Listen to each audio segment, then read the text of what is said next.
So when you're doing those first films that you're working on, going from the pop music albums and then kind of transitioning into the film, um, tell us about the process of you kind of pursuing that more, because that's kind of your '80s era. I was talking about different eras Right. of Well, Randy well, that Edelman yeah, earlier. but Yeah.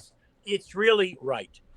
The reason I mentioned that executive action way back in the early '70s, and some other TV-ish kind of stuff, was just to say, yeah, I had put put my foot in the water because I was interested in the technique.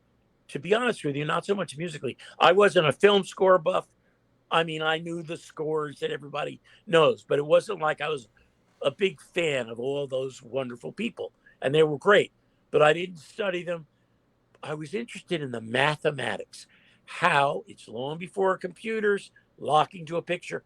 How do you how do you time something and lock it exactly to a picture? Well, you did it because of something called a click track. Yep. You And that click track wasn't like the click track now. It was something with sprockets and it went across the picture. And I went out and saw the great Elmer Bernstein do that once out at MGM, and I was fascinated. So I studied it a little with some, I actually studied with a guy and learned it, but that was long before, I got into it, uh, and, called the big break. And my big break was on a crazy thing years later called Twins Mm-hmm. with Arnold Schwarzenegger and Danny DeVito, which was a great, charming movie. People wouldn't say that or think it. And it was with a very, very tough guy, the most powerful guy in the business at the time, named Ivan Reitman. And that was the big switch in my life. But it didn't happen. It happened suddenly, but I had to be at the right place and I had to be ready because I was thrown into the fire.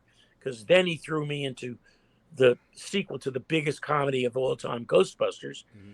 And I was thrown into writing that huge score. Uh, and it is just too long a story, but that's, and then suddenly I was in the big time, I non. definitely want to talk about something that you say a lot, and that's little movies. And you have this predominant theme throughout your career where a little movie turns out much bigger than it was intended to Well, be. well, yeah, but they were, when I say little movie, yeah.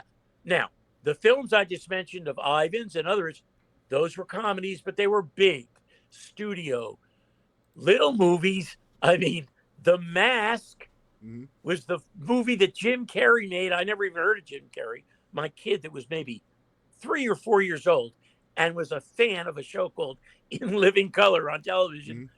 When I said, "Oh, I may do this thing," they don't have any money. It's this guy. He had just done that pet movie, that pet detective thing. There was a funny timing. And then I went and I saw that and I said, "Holy shit. I love seeing people that are talented." You know what I Mm-hmm. mean? See a comedian, you go, "Holy shit, this guy." It was something different.